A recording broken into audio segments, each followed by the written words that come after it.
Thanks, folks. So we are live streaming our event as always on Facebook today. So if you would prefer not to have your video shown on that, then of course, please just turn your videos off.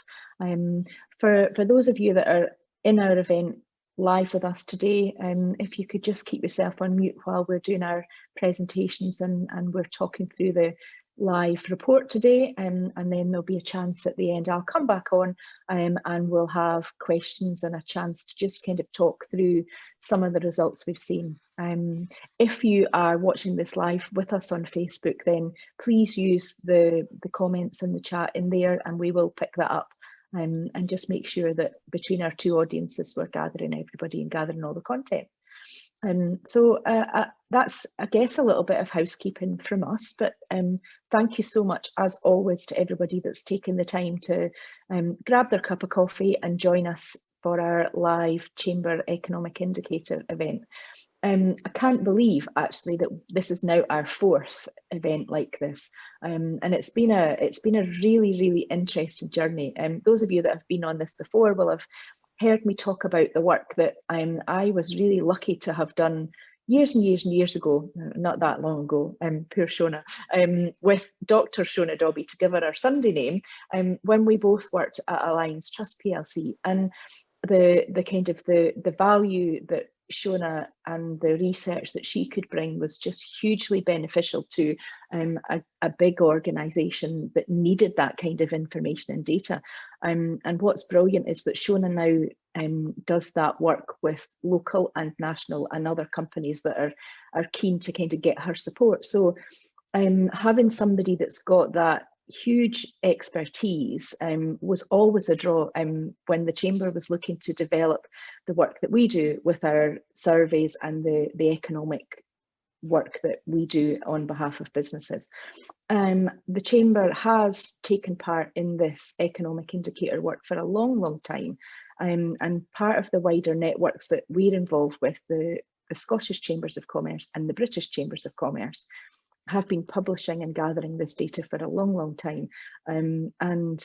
For people like Shona, having access to all of that historical data has been hugely beneficial for us as well, because we knew that when we were starting to do this work together, that it's not just about the data we're gathering now, it's about the trends. And while I'm absolutely not an expert in all of that, that is definitely Shona's bag. I know that that's, for me, the voice of business and understanding what's happening within business is just hugely important. And if we don't get the data and the responses and all of the information from businesses, then we can't take that information, produce some really powerful data and an analysis of that, and then use that to kind of inform what happens within the local economy. It helps inform businesses about what's happening in their area. Many of the businesses that will have replied to our data over the years will be your customers, or will be part of your local area. So if you can get a handle on how they are currently feeling, what their expectations are for the future, then that helps you to kind of plan what you're doing. And also, we know that that policymakers take this data and look at it closely, and really, really value the data that we get and the picture that it paints. So a massive thank you to everybody that's taken the time to answer our questions. It doesn't take too long. It's really, really, really worthwhile. If you don't take part, then your voice and your sector can't be heard. And for us as the Chamber of Commerce, that's hugely important. So I really enjoy this work that we do with Shona and with the wider network. And a massive thank you to Sarah for making sure it all happens in the order that it needs to. So without any further ado, I think I'd like to hand over to Shona. So Shona is a brilliant economist. She'll absolutely die at me talking about her like that, but it's true. And actually, if the Chamber can't big up its members, then why are we here? So massive thank you to Shona, as always, for all the work that she's done in getting this report to where it's at. She then brings it to life for us really cleverly, and then I get the joy of being able to come back and go, this is what I think I heard. Does that make sense? What are we seeing in terms of the local, national and global picture? It's hugely interesting. So Shona, over to you. I will come back on after you've done your presentation and we'll go through some of those questions. So when I can hear you, I will get out of your way. Okay, thank you, Alison. Thanks for the glowing introduction. It's going to be difficult to live up to that one. When we did this survey back in Q4, it was a very different world to the one that we're finding ourselves in again today. At that point, we were waiting for a Brexit deal. I think there was indications that maybe another lockdown was coming, but we weren't actually in a lockdown. And there was a lot more activity going on. So our Q4 results had shown a huge improvement from Q3, but we knew that there was, that these results maybe wouldn't be seen again in the first quarter. So as we've entered the first quarter, it's a very different situation. Back in lockdown again, Brexit sort of behind us, but we're beginning to work through some of the implications of that. And I wanted, just before we start looking at the actual survey results, to try and put this economic background into a little bit more context. So if we look at this first chart, it's showing the GDP, which is gross domestic product. It's the most useful measure of economic activity. So what this chart is looking at is the progress through last year for 4 of the major economies, the UK, Germany, France, and the US.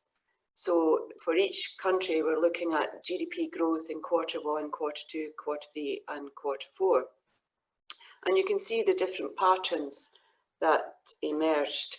In the case of the UK, we had a huge fall in output in Q2. We went into lockdown a bit later than some other countries, and so the impact on our Q1 result was negative, but not as negative.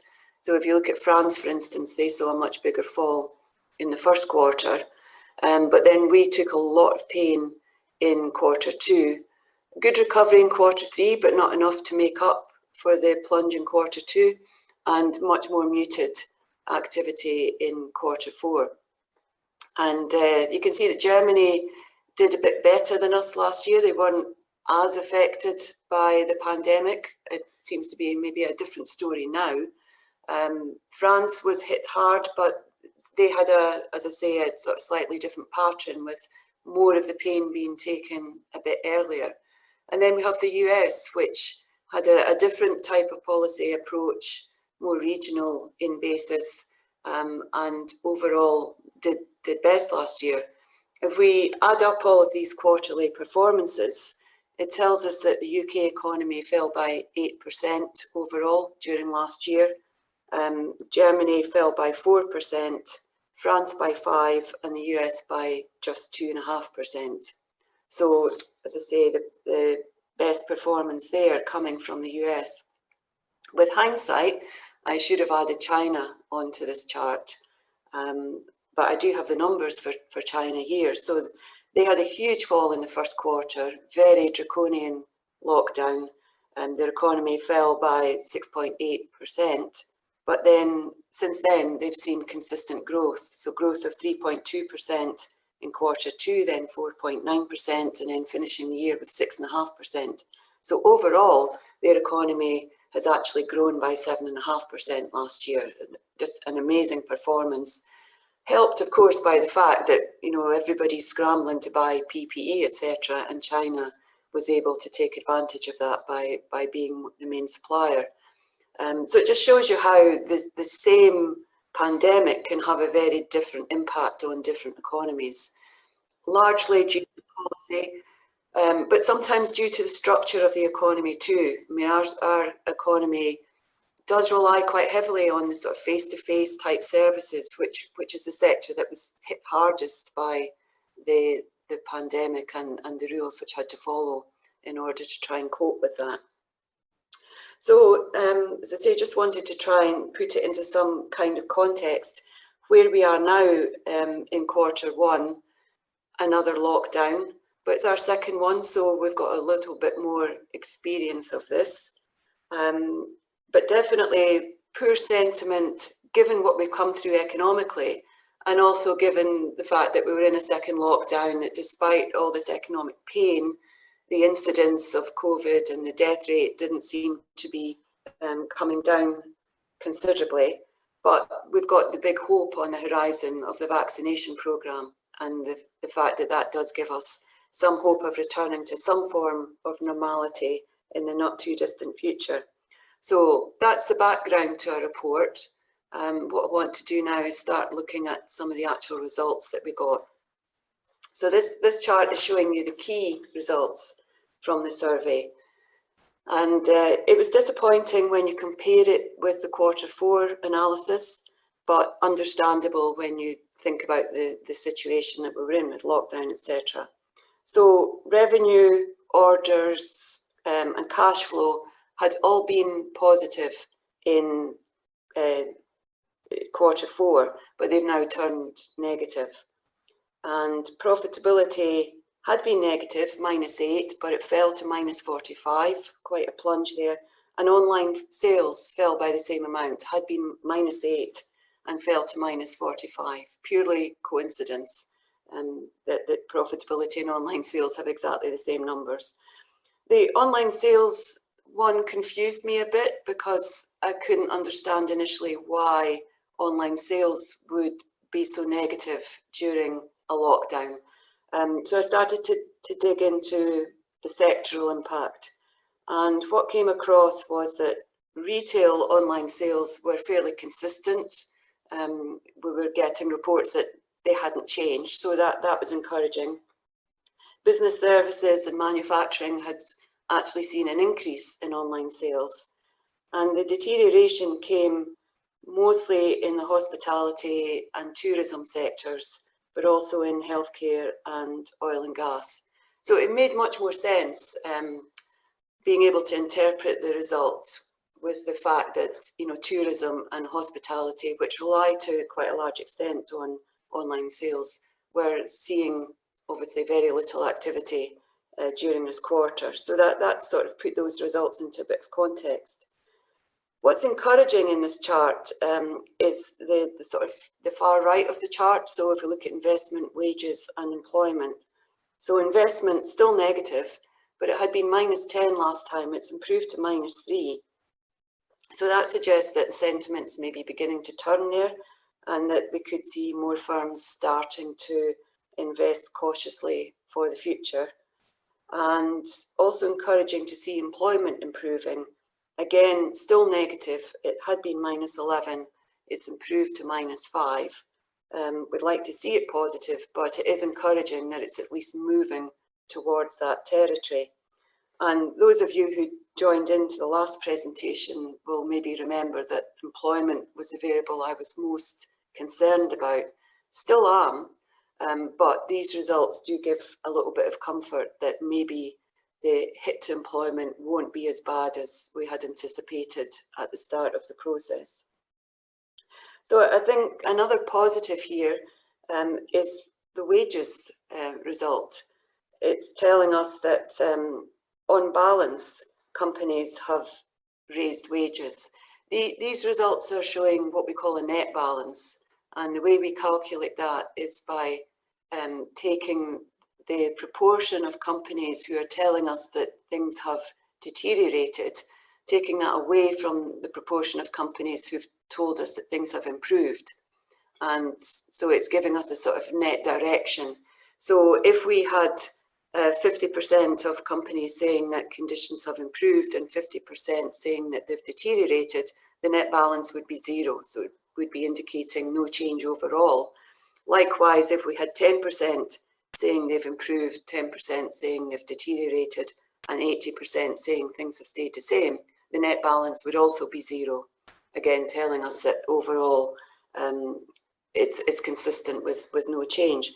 So we shouldn't interpret a rise like this of 13, which is the case in wages. It's not telling us the size of the wage increase. It's just telling us that overall, if there is a movement, it's towards increase in wages. And in fact, 73% of companies who replied said that they weren't changing wages at all. So of the smaller number who were making moves, more of them were inclined to increase wages than to cut wages. So what I'm saying here is it's not indicating rampant wage inflation by any means, but it is telling us that we're not looking at wage cuts at the moment, and that has to be encouraging. That's going to be a very important factor as we look ahead into the next stage of recovery from the pandemic. So now I want to start looking in detail at some of the responses which we received. So starting off with revenue in the last quarter. This chart is showing you changes in revenue on a net balance basis in terms of total revenue received, revenue raised in Scotland, sales in the rest of the UK, and export sales.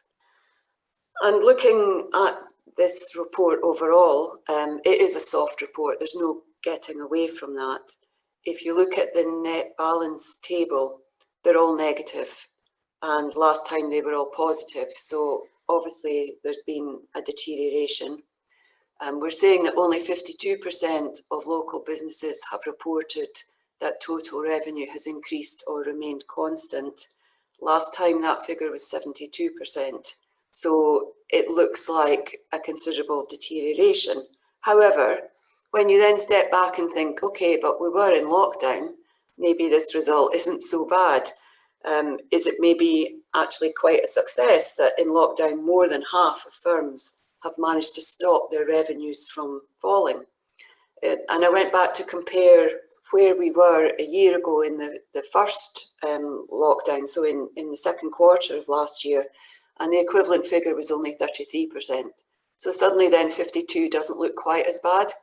And it's encouraging, telling us that firms are coping better this time round, that they're more aware of how they can still reach their customers even in a lockdown period. What we've seen is domestic sales have been hit hardest this time. So sales in Scotland down 51%, sorry, I should say 51% of firms have said that their sales in Scotland have fallen in the last quarter. The sectors which have been hit hardest were construction, tourism, and the trade sector. Construction, obviously hit by the pandemic, but possibly also a bit of weather-related impact there as well. But tourism hit clearly by lockdown conditions, and the trade sector does a lot of work for tourism and hospitality, so that's been brought down as well on that basis. So yes, it's a soft report. Some sectors have been hit harder than others, but overall, I think we have to take some encouragement that it's looking stronger than it did in the first lockdown, and it's just showing us, I think, the resilience of local business to be able to trade in these conditions. So if we move on to the next slide, this is looking at the change in orders since the last quarter. And again, it is showing us a sharp deterioration. We have the net balances in the table, you can see are all negative apart from the export one. Exports had been very strong in the last couple of quarters, so a zero reading does look quite poor for that. And again, we've seen sales in Scotland and the rest of the UK have been hit quite hard, with a net balance of 22% of firms in each case saying that sales have deteriorated, the orders have deteriorated in these areas. So seeing the net balance overall deteriorate from +8 to -13 is telling us that conditions are difficult. Only 19% of companies have reported that their orders from within Scotland have increased, and only 17% who trade across the rest of the UK have reported an increase in order. 42% of firms have actually seen their orders within Scotland deteriorate, and 39% is the same figure for orders from across the UK. But again, and trying to be a bit positive about these results, which is unusual for me, so there must be a real positive trend here. But what we're seeing is 41% of respondents have either reported no change in orders or an improvement. So that's really encouraging. And 58% of respondents have seen orders from Scotland maintained or increased, and 60% on the same basis from across the UK. So when I looked into this on a sectoral basis, what I found was the most positive sectors were education and also construction. And that's encouraging, because if you think back to the last slide, construction was one of the sectors which was hit hardest on a sales point of view. So to see that they're quite positive about orders is encouraging. The arts and creative sector, healthcare, retail and tourism all reported no change, which again is fairly encouraging. The two sectors which reported substantial declines in orders were hospitality and oil and gas. So in the case of hospitality, it's clearly a lockdown impact. I think there's no denying that. Oil and gas sector, a bit more interesting, but also a bit more worrying, because it's more of a structural change in this case. The oil price has clearly been a big challenge over the last year. It's currently around about $60 to $65. And we've got this huge shift towards, more use of renewables and away from fossil fuels. And the issues of how to use the infrastructure, the skills of the oil and gas sector in this move towards more renewable energy. So I think, as I say, that's more of a structural issue. And the other reason for the decline was the cut in hospitality orders, which is a pandemic-related issue. So a bit of a mixed bag in terms of looking at the impact on orders. Our next slide is looking at operating capacity, so the extent to which firms are operating at or below or above normal. What we've seen, if you look at the very bottom bar on the chart, it's showing you total operating capacity for all of the respondents to the survey. And that has dropped to 49%. It had been 71% in Q4. So it's clearly showing the pressures on businesses in the region. Most of the firms who replied to the survey said that they were operating below normal at the moment.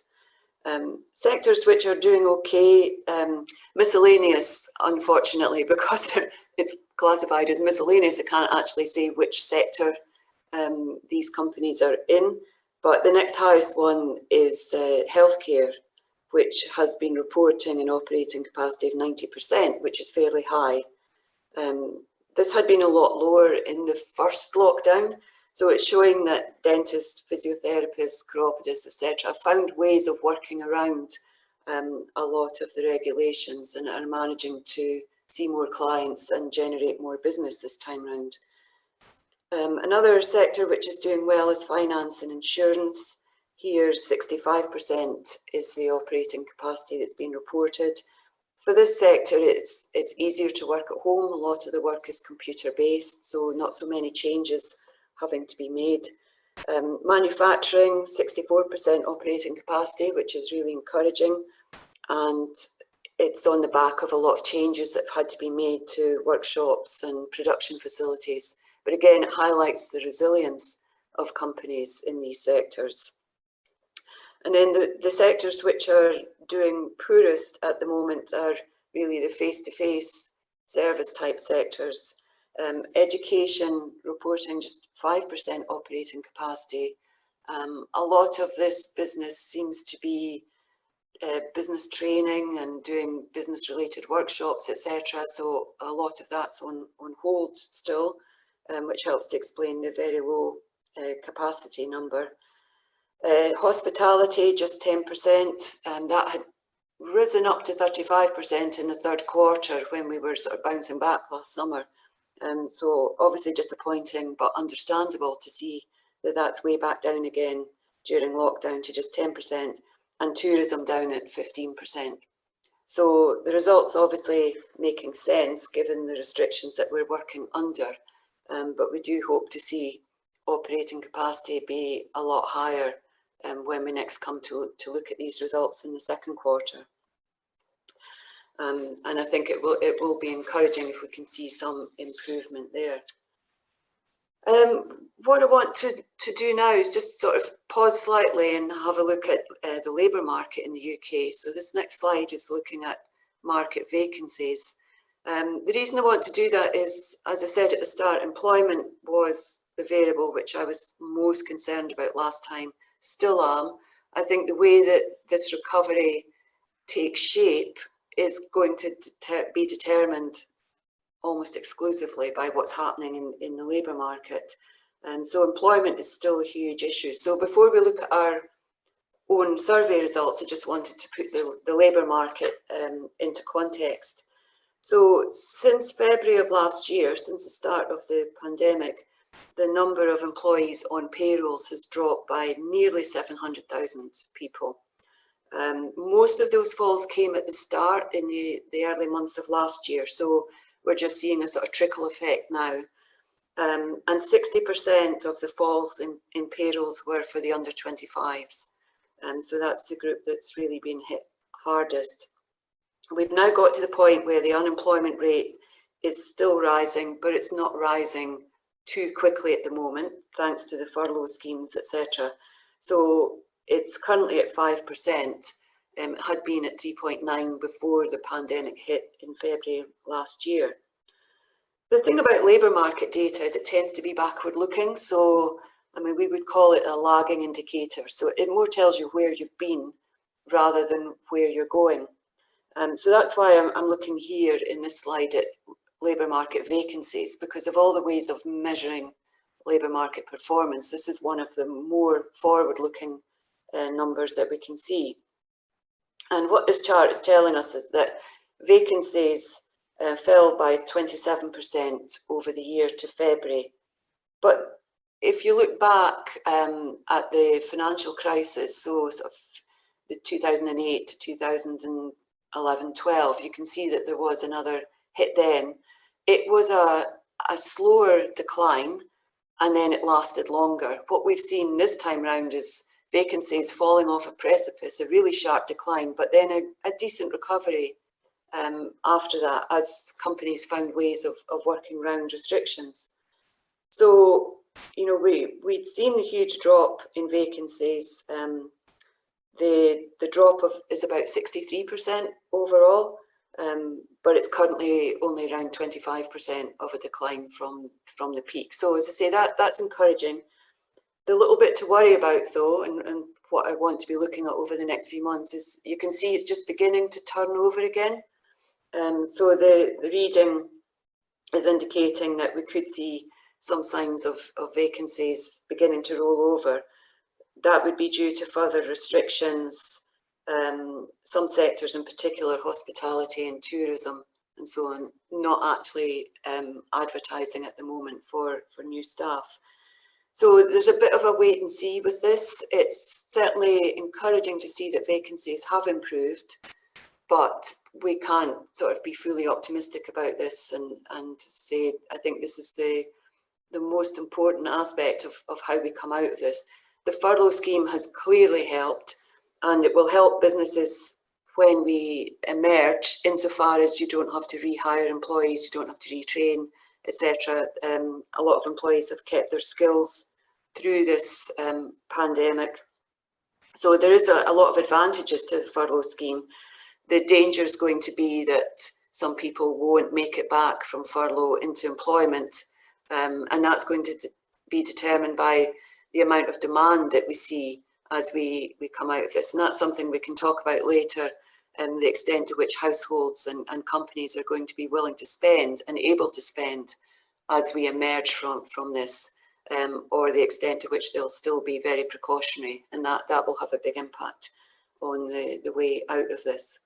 So having talked about the UK labour market in general, it's interesting now to look at the results of our own survey.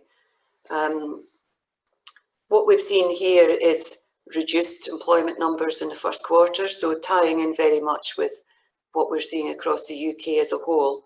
The sort of pink shaded bars on this chart are looking at changes in employment over the last 3 months, and the orange bars are looking at expectations, so looking to the future. And you can see it's a very different pattern. So in terms of reporting what's happened over the last 3 months, much more negative. In terms of reporting expectations for the next few months, much, much more positive.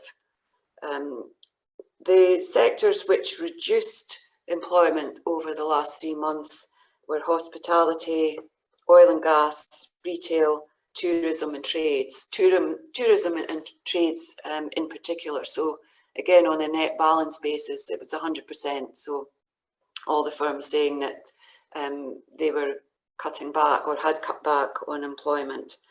But business services actually reported an improvement, an increase in employment in the last 3 months, and manufacturing also reported an improvement with a net balance of 14%, which is encouraging.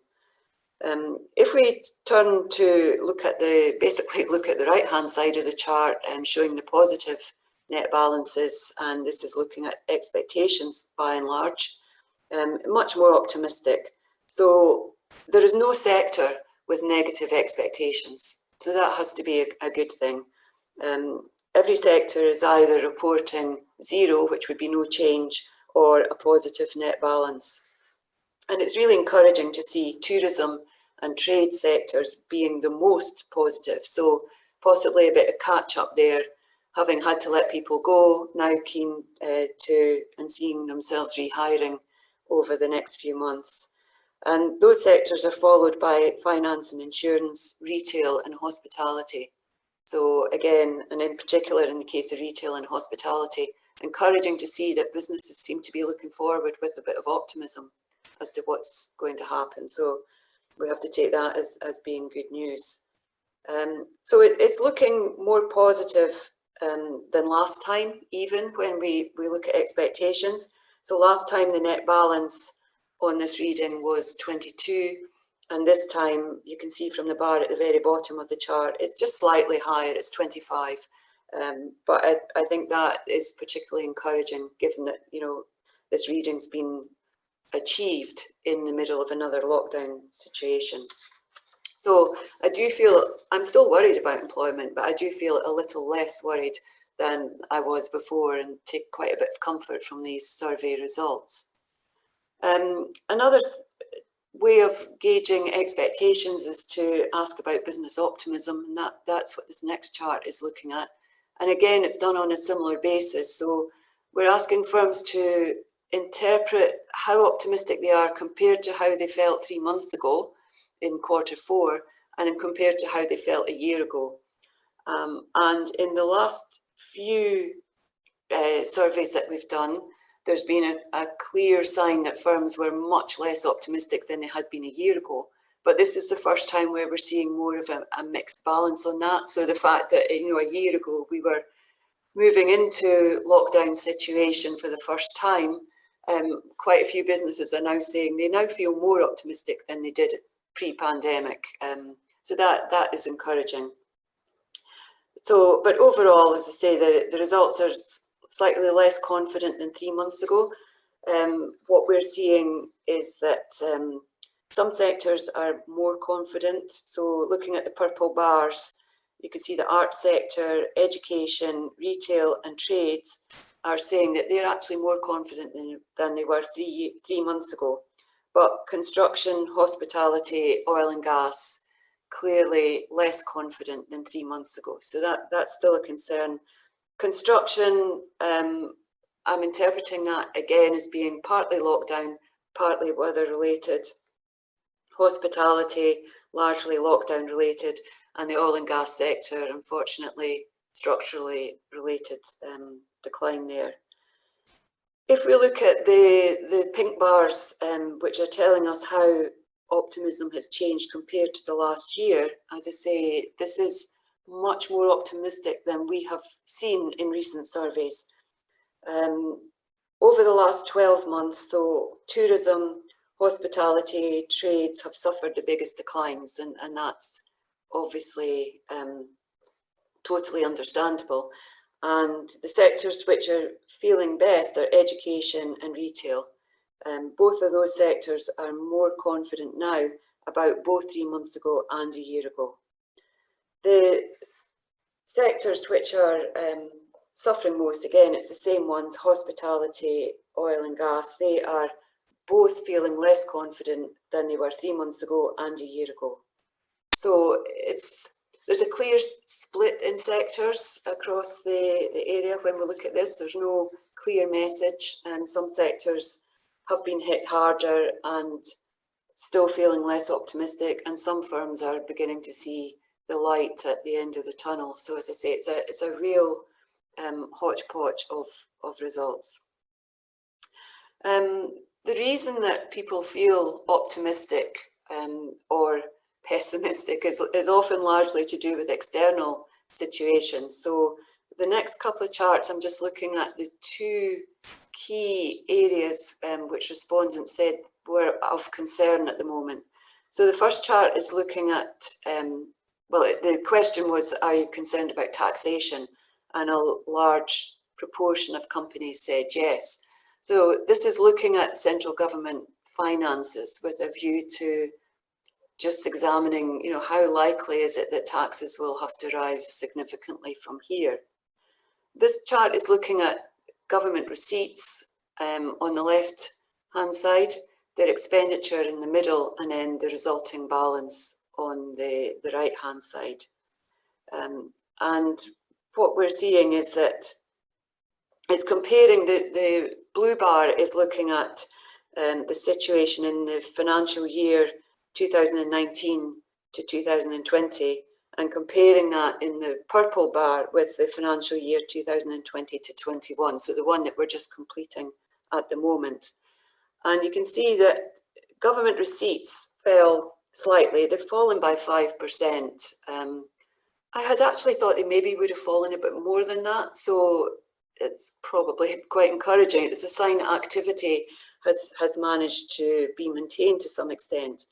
So a 5% fall in receipts or tax take, largely due to a fall in VAT receipts, but also fuel duty, business rates and stamp duty all being a bit lower.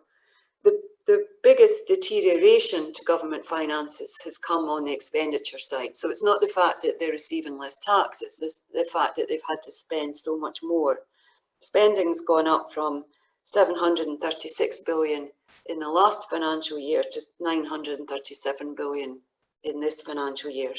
That's a 27% increase, which is huge. I mean, it's not the type of increase that you would expect to see from decade to decade, never mind from year to year. And the reason that expenditures increase so much is largely down to subsidies. So that the furlough scheme, self-employment scheme, and then procurement also, that's risen by 31%, and that's obviously all the PPE and now all the vaccines and so on, involving huge amounts of expenditure. Also transfers to local government, so helping with things like London Transport and so on. So, as I say, what this chart is showing is that yes, we've had a massive deterioration in government finances, and they will have to try to repair this. But it's not so much due to a fall in revenue, it's due to a huge increase in expenditure. And that has caused the deficit to increase by, well, over sixfold, from 44.7 billion to 281.6 billion today. I think the way to fix this is going to be more by trying, well, obviously cutting government expenditure as and when they're able to do that, but also by stimulating the economy to try and generate activity. I think if they were to increase taxation by too much, that would just stifle activity and would cause the receipts side of the chart to deteriorate further. Whereas if they can try to generate more activity, they would generate more income tax, more VAT, more fuel duty, business rates and stamp duty and so on. So I'm not too concerned at the moment that taxes are going to rise considerably. Obviously, we've seen corporation tax, the announcement that it will increase from 19% at the moment to 23% in April 2023. So there is a bit of time before that kicks in, and they're obviously hoping that we will have seen quite a bit of recovery before that point. And they've also said that companies earning less than 50,000 of profits will remain at 19%. So there's a bit of a safety net there for smaller companies. And putting our corporation tax rate into perspective, I mean, obviously it's never good to see any tax rate increase, but France is sitting with a much higher tax rate, Germany too, Japan. The US was at 21%, but the speculation is that President Joe Biden and his administration are looking to increase that to around 28%. So I think on an international basis, the UK would still look quite competitive, even with a corporation tax rate of 23%. And as I say, I don't think the way out of this is going to be by coming down hard with taxation. I think it's going to be more trying to keep stimulating activity as we go forward. The next slide is looking at inflation, because that was another area which respondents said they were very concerned about at the moment. Inflation is still very low. The CPIH measure last month fell from 0.9 to 0.7. The target for inflation, the official target, is still 2%. So there's still, we're well below target. But obviously we're living in very difficult trading conditions, and the concerns come in terms of what's going to happen as activity starts to build again. So inflation's been a concern for some time. I mean, and I myself have been waiting for inflation to happen since the financial crisis, because it seemed to be the way that a lot of the debt which was generated would be run down to more normal levels.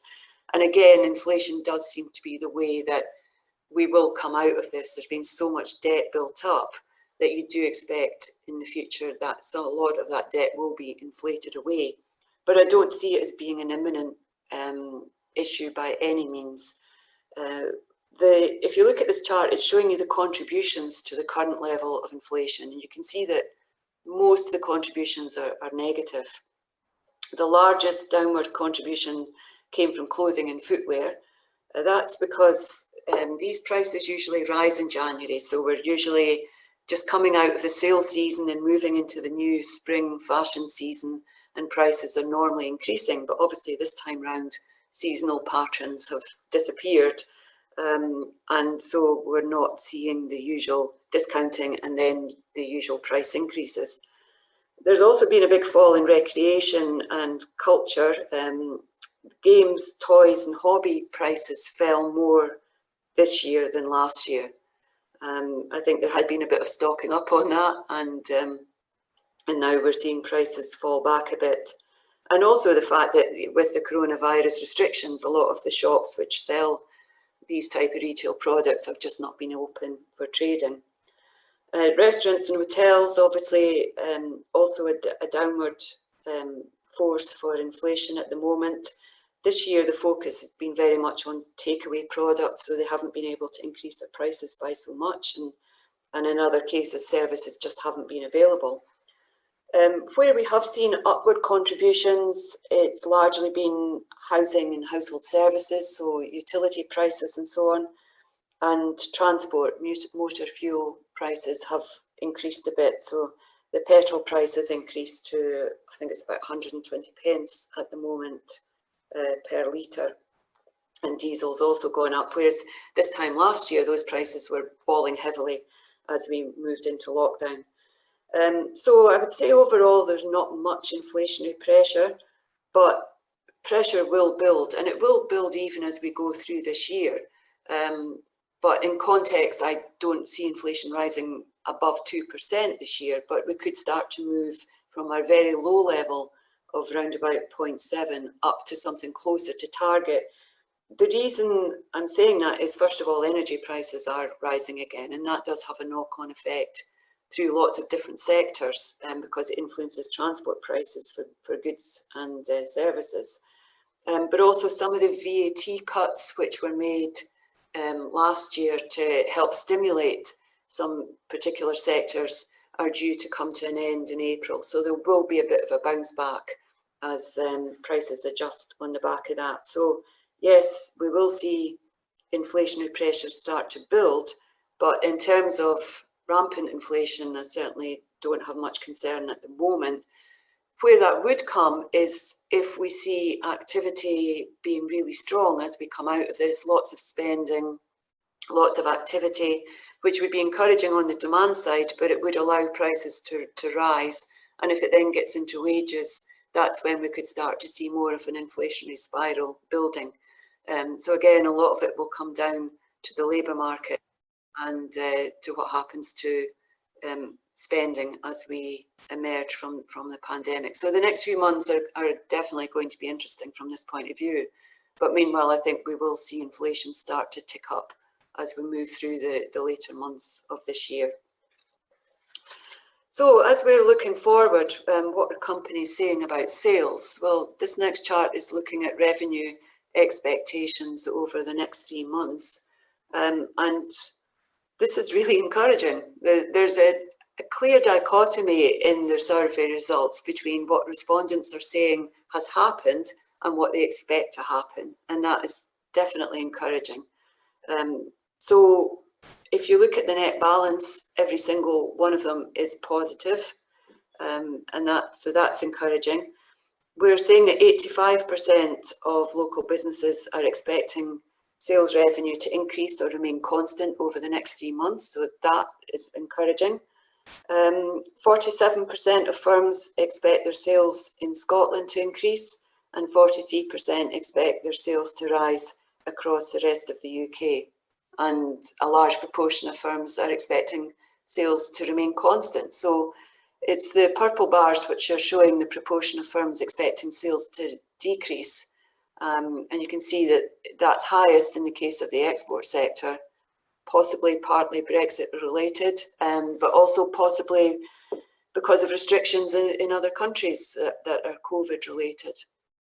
But you can see that the bars for Scotland, the rest of the UK and the total sales are a bit more encouraging.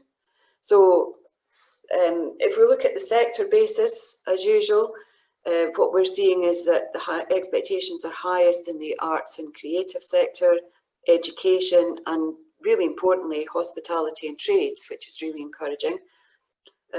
If we look at the sectors which are more negative about the next 3 months, oil and gas stands out really on its own, expecting sales to decline further over the next 3 months. And as I say, I think that's more of a structural issue rather than a pandemic related one.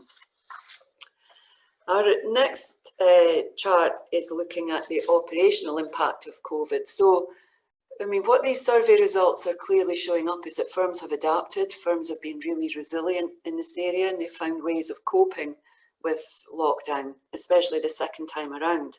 And this chart is looking at the changes which companies have made. Now, obviously you can make more than one change, so these numbers don't add to 100, but they're showing us the percentage of respondents who've made each type of change. So 32% of respondents have had to make changes to their products and services. 48% have introduced flexible working. 43% have had to make changes to their facilities, their offices and their workshops. We've seen a lot of that in the manufacturing sector. 34% have changed their working staff hours. Only 9%, you can see at the bottom of the table, have said that they haven't had to make any changes. And that's fairly consistent with the last survey in which it was 10%, so more or less the same number, not really affected by this, able to carry on as normal because of what their normal working conditions were and the type of product they offered. But the majority of companies having to make changes and having made those changes fairly successfully. So I think what we've seen this time is a higher level of change from last time. That makes sense because we're all learning as time goes on. And I think a year into this process now, we're all fairly wise about how to reach customers during fairly challenging conditions. So I think this chart is really a testament to how flexible local businesses have been, how capable they've been of rising to the challenge, and you know, how optimistic they're now being about the future. And that's backed up by this next chart, which is looking at expectations of future business prospects. So what we're seeing here, what is very encouraging, is that there's no negative net balance. All the numbers are zero or positive. 61% of businesses are telling us that they expect their prospects to improve over the next 12 months. Having said that, we do have this caveat: 8% of firms are still concerned they may not be able to survive. So, as I hope come through in this presentation, different sectors are having different experiences through this, and there are some sectors which are still clearly struggling. But overall, businesses across the area are much more optimistic in terms of looking forward. So even hospitality and even the oil and gas sector, both were negative last time. They were the weakest sectors when we last did this survey. They've now turned positive, so that's really encouraging. The sectors which are most optimistic are the arts and creative, construction, tourism and trades. So we can take a lot of heart from that. And the finance and insurance sector, manufacturing, healthcare and hospitality also expect improvements in their business prospects. The sectors showing more muted expectations are business services, education and retail. But on balance, they're expecting no change. As I say, there's no sector expecting a decrease. So these sectors are business services in particular has held up fairly well through the pandemic. So I'm not too discouraged that they're just seeing no change moving forward. What we're also seeing is that 44% net balance overall, if you look at the very bottom bar on this chart, that's indicating improved conditions. The last time we did the survey, it was 33%. So again, quite a sizable improvement in optimism.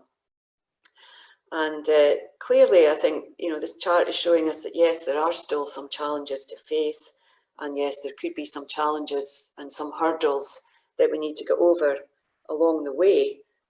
But we do have the optimism to get there at the moment. And that really is encouraging. I think we should be encouraged by these results. So finally, we pool all of these results together and create our business sentiment indicator. And this indicator, we split into two subcomponents. So the pink line on this chart is looking at expectations, and the purple line is showing current conditions. And this is just measuring these two factors across the Dundee Angus region as a whole. So the current conditions indicator has declined again. I don't think anybody would be too surprised about that. Current conditions have obviously been tougher in Q1 than they were in quarters 3 and 4 of last year. So it's moved from a reading of -2 to -22. The components that are contained within that index are the revenue, investment, capacity levels, cash flow, profits, orders, employment, and wages. So, we've looked at most of those. They were softer than they had been before. So as I say, no surprise that that indicator has declined. What is encouraging is if you look at the last lockdown in Q2 of last year, the reading was a lot worse. It was closer to -40. Now we're at roughly half that level. So it's a sign of our ability to adapt. If we look at the pink line, though, the expectations one, this is much more positive.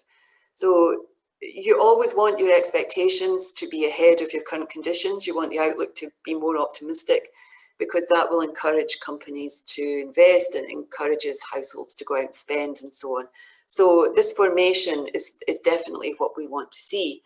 And the gap between the two lines has actually increased. So I think what is really encouraging in this survey is that although we've been in lockdown again in the last 3 months, expectations have actually improved even further. So I think, we've taken heart from the fact that we've learned how to cope, and now we've got the vaccine rollout giving us a bit more optimism about the future. So the expectations index has gone from 17 to 28. It's actually the highest reading since the first quarter of 2020 before the pandemic began. So again, take a lot of heart from that. The components which are included in this sub-index are future orders, expectations of revenue, expectations of investment, expectations of employment, and expectations of prices. So it's encouraging to see that, this interpretation is getting closer to the previous peak. And as I say, I think it's boosted by the fact that we're all learning how to cope with these conditions, and we're all looking forward to the vaccination programme having an even bigger success. So, as I say, take a lot of heart from that. In conclusion, I would just say that, this is the 4th time we've done this presentation. It's the 2nd time we've been in lockdown. And I think it's no surprise to see that some variables have deteriorated. It would have been odd if they hadn't, but there are clearly signs of hope in these results. Businesses much more optimistic about employment and less negative about investment, more positive about wages and so on. So, as I've said again and again, I think the survey results really show how flexible local businesses are, how resilient they've been to the pandemic conditions. And I think that has to give us some optimism as we look forward from here. So that's all I have to say. You can ask me all the awkward questions now.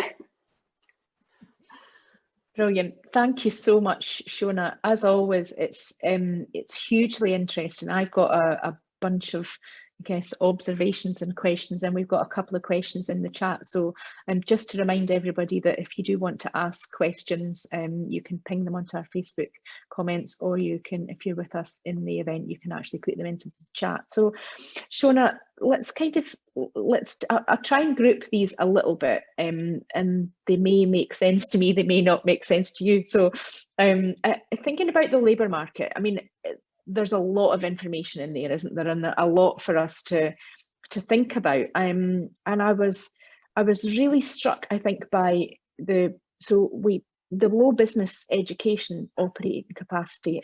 That really struck me because, I think we have seen a year where, businesses have been encouraged to continue to encourage their staff to invest in their skills. It's been an expressed thing that if you're in furlough, you can still take part in training. And education obviously is a huge sector in our local area.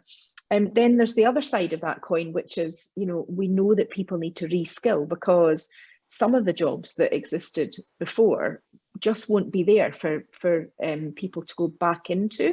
And so I suppose, I don't know if you'll have any kind of comment to make on that. I guess for me, my observation is the investment in training and skills has got to be, something that helps us all drive kind of further business resilience and resilience in our people. So, happy if you don't really want to say anything on that, if you don't feel that there's kind of anything to comment on.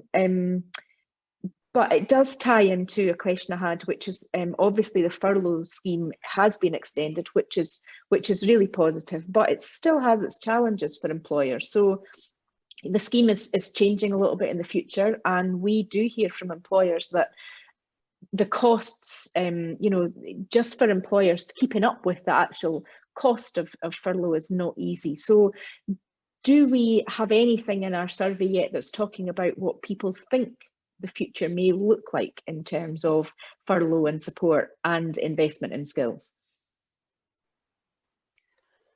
Thanks, Alison. We don't have any specific questions in the survey, but I think that's maybe something we should include next time round, because I think that will be very pertinent, and the timing then would be ideal.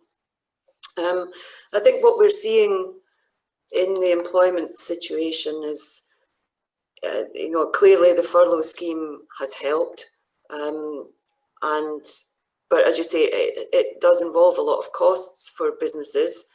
The fact that workers are still furloughed is a sign of the optimism of these businesses that they will be able to return to some form of normality. The danger as we move out of this, as I've said, I'm still concerned about employment, because I think there is still a danger that some firms won't be able to emerge from this as easily as they'd hoped, and some workers won't be able to retain their jobs. So the furlough scheme has clearly bought the economy a lot of time. If we hadn't had it, the unemployment rate would be above 10%. We would be in a really, really dire position. So it has bought time, but the cost of that is that, you know, the employers have still had to take some kind of hit, which is going to impact their profitability going forward. And the government has, you know, had to take on all the debt in order to pay for this, and that's going to have an influence on us for years to come. So I think it's good to see that employers are still hopeful about how we emerge from this, and hopefully we don't have any further major hiccups like a new variant and we're all back down in lockdown again, because I think that would change the picture considerably. But a lot will be determined by how households come out of this, because households who've been on furlough are reportedly able to build up a little bit of savings over the last year. And the question is, are they going to be willing to come out and spend that money, and will it be spent locally? And so the dynamics of that are going to be hugely influential in what happens to company health and therefore labour market health going forward. So it does appear from some of the national surveys that have been done that households will be willing to spend this money, and they're waiting for the opportunity to be able to get out there and do that. We've all done everything we can to paint our houses and that. Now we're ready to go out and buy something different. But the question is, you know, when it actually comes to it, will they follow through? So it's going to be about confidence and looking to the future. I think if we start to see any signs of labour market deterioration, households might become a bit more precautionary and just think, oh, maybe I won't. And then it has a sort of self-feeding effect. So there's still a few potential hiccups on the way, but I'm hoping, I am really encouraged by what we've seen in the labour market numbers so far, that we might manage to get out of this without the deterioration being as great as it had looked like it would be. I think, I mean, most people that know me will know that I'm a huge eternal optimist, and I think I definitely have had to be pegged back a bit to be a bit more of a realist at times, and I'm really encouraged actually that you're as encouraged and optimistic. I think that, you know, and it's data driven, and actually, God, if we're all doing anything at the moment, we're banging on to government about letting data drive their decisions and their policy, and I think, you know, this work is absolutely vital, and obviously this is a localized version of what Scottish Chambers and British Chambers are working on at the moment, but we do need to make sure that policyholders are seeing this data. And I think you're right. I think also even the confidence that we could get as consumers from the fact that businesses are reporting, that so many of them are reporting steadying of wage levels. It's not reduction in wage levels, okay? It's not necessarily an increase in the kind of the next few months, but it's certainly nothing that could concern us as consumers, is it? And I think that's important. I mean, I wrote down, and I suppose this is slightly tied into this point that we're talking about. When you were looking at how inflation might play out and some of our kind of future spending habits, it's obvious that a clear route out of lockdown then allows us to, and we've seen it, haven't we, south of the border, particularly as they're a little bit ahead of us in coming out of restrictions, the huge impact on then the hospitality industry with advanced bookings. And I guess it's more of a comment than anything. It's a plea that stability and certainty and clear dates not only lets businesses plan, because, you know, in our local area we've seen, and we know that hospitality businesses are now looking at outdoor spaces where they didn't do that in the first kind of reopening from lockdowns. They've seen other businesses really successfully use their outdoor spaces to kind of just adapt their kind of safe footprint, I guess. So we're seeing an awful lot more businesses plan for that.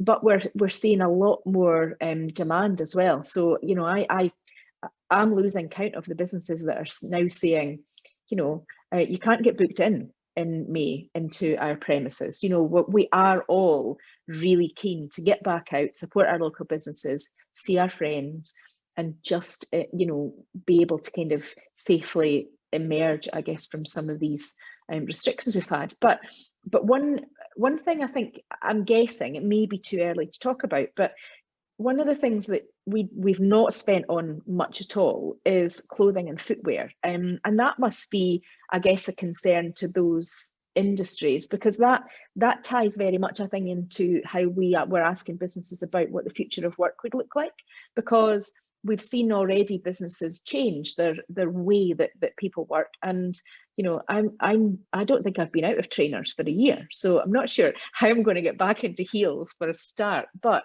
you know, we've not been buying new things because we've not needed different clothes for work. We're not going out and about and socializing. So I wonder, is it too early just to even say whether, you know, what the bounce back looks like on some of that?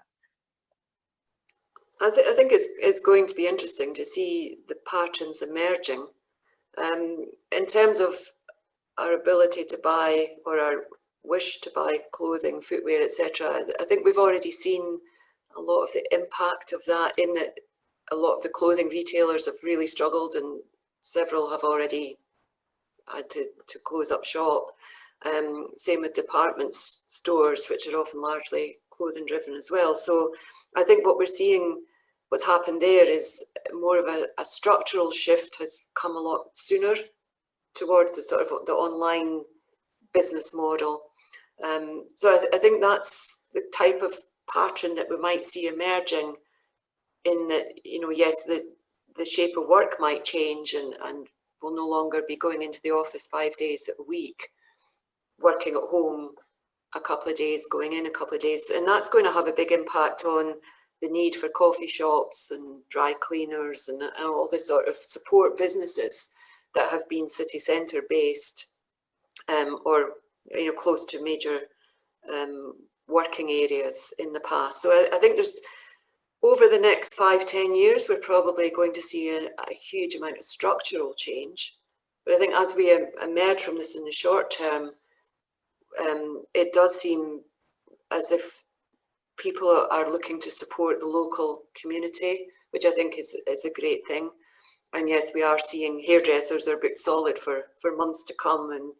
And as you said, the hospitality sector, difficult to get, you know, they're already working around how to get opened up to the maximum extent as soon as possible. And I think local people will support that. I think so initially, as we saw last year in Q3, we'll have a sort of bounce back, and then it's a question of where do we go from there? And that's when we'll start to see the long-term trends emerging in terms of our working lives, our spending habits, and then, as I say, the labour market and the sort of knock-on effects from there. Mm-hmm. Fab, thank you. One thing just to sort of touch on that is still tied into the labour market outputs that we saw. So manufacturing, obviously, were reporting really positive outlooks. And I think we've seen, I mean, we know with the Chamber, our services, our export services and our customs declaration services had a really, well, interesting, it's probably an absolute understatement in terms of what January and February looked like. So I'm not seeing a lot of Brexit related impact or commentary in our results. Now, we know that some exporters particularly shifted their exporting into December, so that they would be slightly protected from what was going to happen in January with Brexit. And then we saw a fairly significant bounce back actually in February, and that's continued.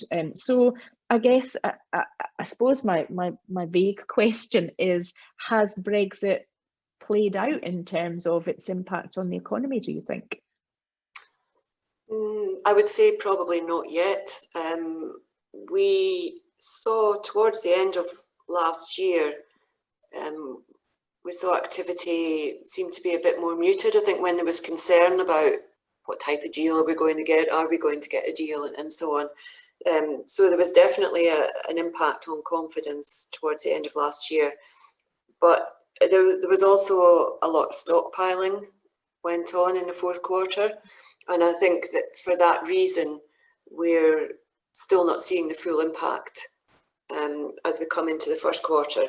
Then we also had the fact that, we had all these COVID-related hold-ups at the ports when the lorry drivers weren't able to go back and forward around about Christmas time.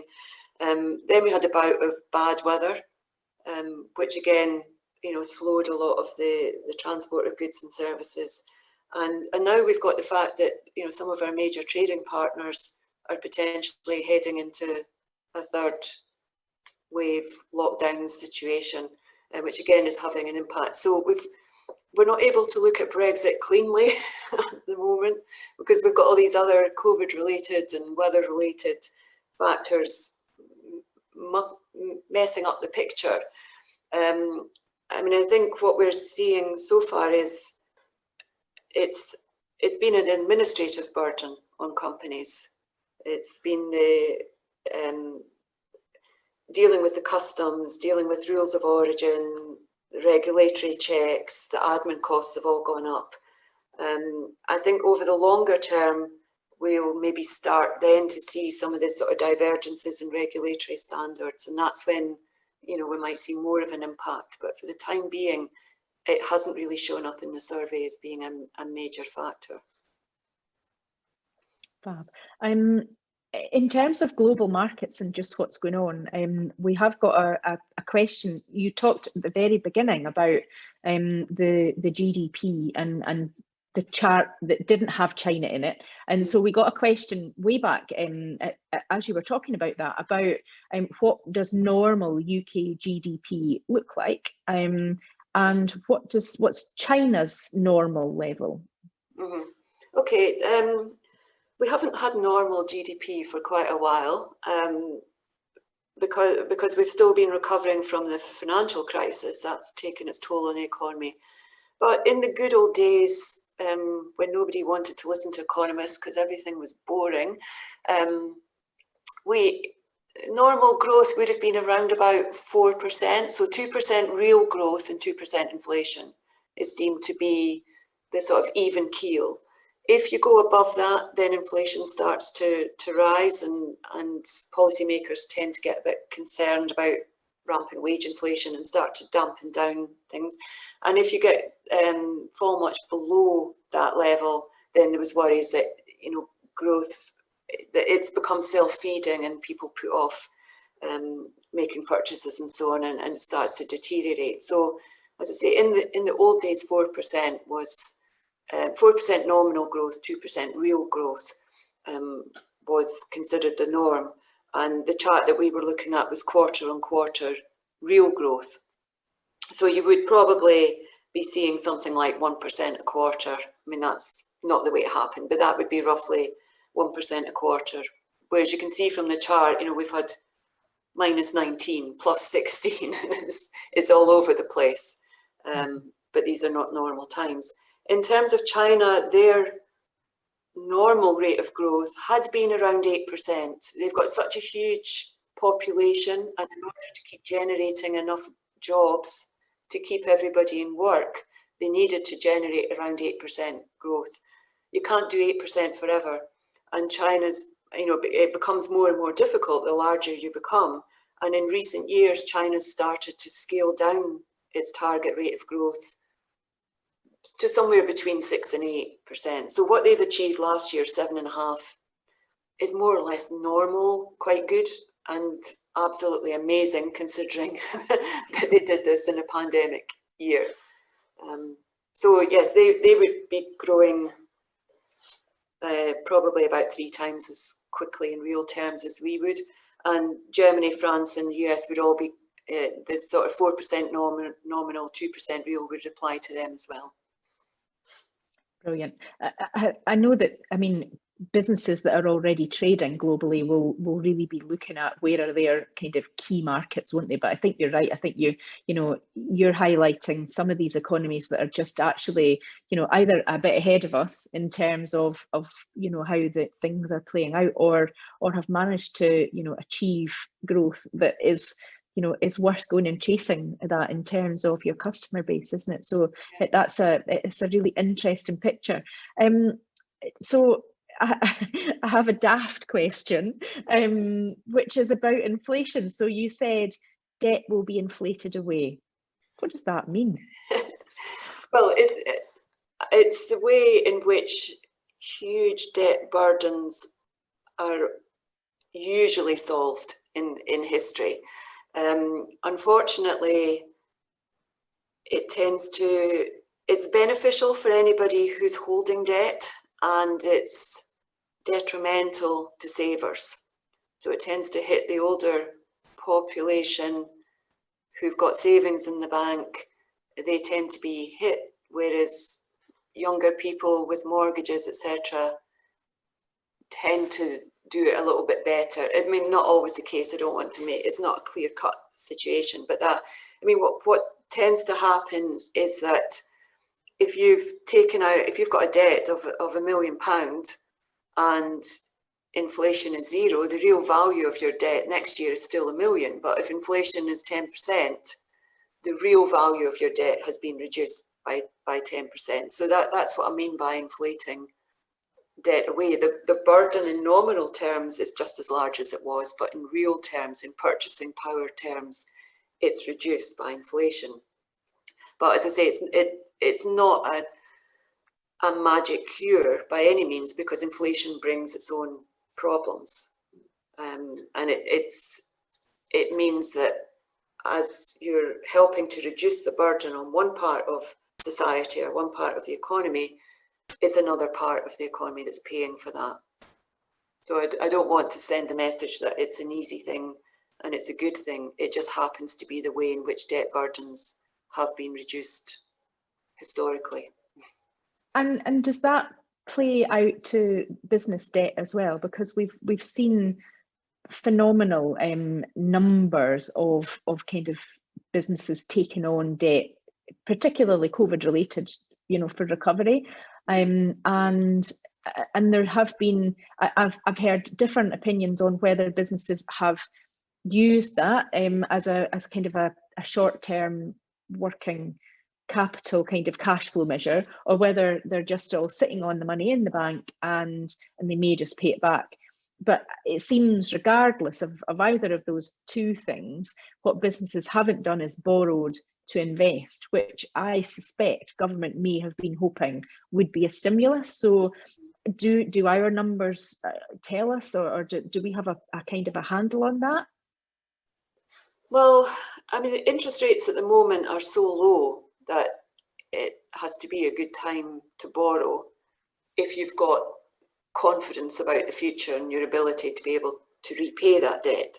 And the change that we've seen in debt markets and borrowing over the last 10, 20 years is much more of a move to fixed rates.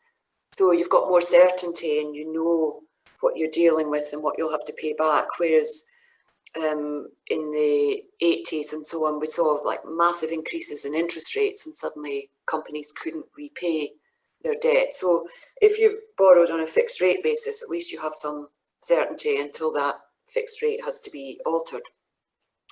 I think in terms of the survey, investment hasn't been doing well. In the key results at the start of the survey, it was still negative, but it was less negative than it had been. So I was interpreting that as a move towards the point at which businesses would be more positive about investment. And that came out in the survey as well, that businesses have got more confidence in the future and seem to be on the verge of making changes or expanding and looking positively to the future. So I think some of the pieces are there, but there is still just that little bit of uncertainty that stopped companies from actually making the move. But I think they're in this sort of preparation stage, and we'll be ready to, want just a little bit more certainty, they'll be able to make the move forward. Great. Okay. And we had a question actually about the sentiment, and you know, it's again, it's hugely positive, isn't it, to see that gap widening. And the question went back to there was obviously a blip in the Q3 2019 sentiment. So specifically, do you know what happened to kind of cause that? What would have been the reason for that in Q3 2019? This is in our indicator. Yes, yeah, it is. Yeah. Yes, it was Brexit. We had lots of blips. I'm just trying to find the chart at the moment, but 2019 was the run up. So we had this, that was just ahead of the general election. Mm-hmm. And there was a lot of uncertainty ahead of that election. And then once there was a stronger Conservative majority, there was a bit more certainty about what was going to happen. So that blip that you see ties in with the fact that nobody really knew what was going to happen regarding politics, regarding Brexit in particular, and so on. And there was a loss of confidence at that point. Mm. Yeah, we were getting to our second Brexit date, weren't we? Which was really our second false start. Yeah. So that's right. Yeah. And a huge amount of uncertainty and stockpiling and other things going on. That's right, for that the October 2019. Doesn't that feel like so long ago? It does, and I think we all thought, oh, if only we had some clarity on this, life would be wonderful. And then COVID comes along. I know. This is slightly left field, and you may have you're definitely not prepared for this question, but I've seen some online articles talking about you know, the impact of COVID, the impact of Brexit, and then the potential tsunami that is climate change, and the impact that climate change is potentially going to have on global economies. Is it too early? And obviously I didn't tell you I was going to ask that, so you can sidestep it like a politician if you choose. No, it's not too early. I think it is going to be a major factor in the way we emerge from this, and we do see lots of support for you know, growing greener as we come out of this. And I think what we've seen in our survey results with the sentiment in the oil and gas sector being pretty poor at the moment is a reflection of the bombardment that, you know, they're under, and the challenges that they're facing as we're all encouraged to move towards using more renewables and so on. So we've got the COP26 coming up in November, is it, this year, in Glasgow. So obviously the UK wants, since we're leading that conference, we want to be seen to be ahead of the game. And so we are seeing, well, we're seeing all the countries at the moment having made their announcements of reaching carbon neutrality. Even China, towards the end of last year, was saying they would be achieving carbon neutrality by, I think it was 2060. And most other developed countries talking about 2050. That's a really challenging target. And it's one thing to wave those numbers in the air. It's another thing altogether to achieve that. And it is going to involve huge changes to the way we live our lives. And so, yes, it could be like we just emerged from COVID pandemic, but we're not going to have much certainty. We're going to have a lot more change and more structural change, a lot of opportunity with it. It's and I think you know, being able to use the skill set from the fossil fuel industries, being able to use that, and the sort of the ability to generate finance and so on, and use that in the renewable sector. So the danger is, though, that if you start to see demand increasing again, and we're emerging from this, if you come down too draconian, then you can hit that demand. So it's going to be a case of trying to work a way through it by encouraging this change lots of investment, which is a good thing, but trying to make sure that everybody goes with you, households and companies are going with you, because as I say, the targets are really demanding, especially the targets for 2030, which I think is what the UK 55%, 56% reduction in emissions by then. That is going to be quite a target to try, quite an achievement if we get there. Yeah, it's a really complex picture, isn't it? And as you say, you know, we're seeing the energy transition deal in the northeast of Scotland, which is going to that's just not about Aberdeenshire. It's clear that we've got a lot of companies in the sort of the energy sector that are going to have a huge interest in what's going on there. So it's about government policy, government investment, what we can do at a local level, like the huge success that Michelin Scotland Innovation Park is, and the way that that's bringing in private sector investment in, and as you say, there are all these opportunities that are out there to be grasped.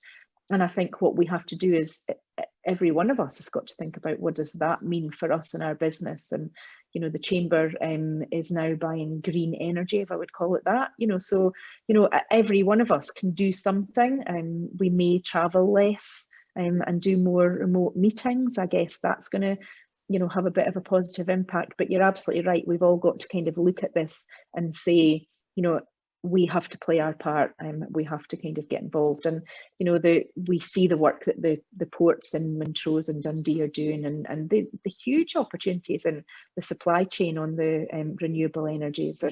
I think that is one thing that I absolutely love about our area, is that, you know, we haven't got all our eggs in one basket. We've got such a broad spread of sectors, and provided we've all got that same, you know, we can have confidence in our outlook, and we look for new customers, then yeah, the future is rosy, and we like that. So a massive thank you, as always, from me. And I suppose if there's always well, you know, where's the plug for the Chamber at the end of it? And I guess, you know, if you haven't heard about our Kickstart programme that is helping us create work for young people in the local area, then please get in touch with us. We know that young people under the age of 25 are being adversely affected by unemployment through this crisis. And the UK government is investing and funding employers to pay for 6 months worth of wages for young people. It's absolutely vital, and we've seen hundreds of local businesses come forward and get in touch with us asking about getting involved in the Kickstart programme.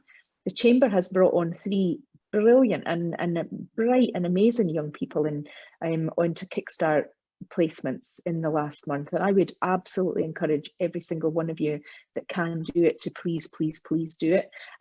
So that's another plea. But then I guess, and finishing off what you said, Shona, the buy local has got to be something that we all make a real point of kind of getting involved in. And the Chamber's had the absolute privilege of being involved in a couple of local programmes. So in Dundee, with Dundee City Council, we've got Love Dundee Local, which is a virtual high street. It's an app and a website that you can buy lots of local things on. And then in Angus, we've got a Buy Angus campaign, which is highlighting the sort of the high streets and those businesses that are adapting and have got some brilliant local produce and other things. That it's just uncovering all these local gems, isn't it? That, you know, it's really easy to buy from a very, very large online retailer that I'm not going to mention, because if I did that, they would probably arrive at the door, because, you know, everybody knows how much we're all getting ordered and getting delivered and dealing with online at the moment. But so many local businesses have also adapted and have got all these online channels as well. So yeah, please use your kind of your pennies wisely in the next quarter, and encourage our businesses to continue to build in this really positive sentiment that we've seen. Massive thank you to you, as always, Shona. Thank you to Wendy Maltman and the team at the Malting House for helping us with our report and our graphics. Thank you so much to every single one of you that took the time to fill in the survey, because we need your data. We really need to know what you're telling us, so that Shona can continue the optimism for next quarter. So that's your challenge, should you choose to accept it, Shona. Thank you very much. Thanks for your time, folks.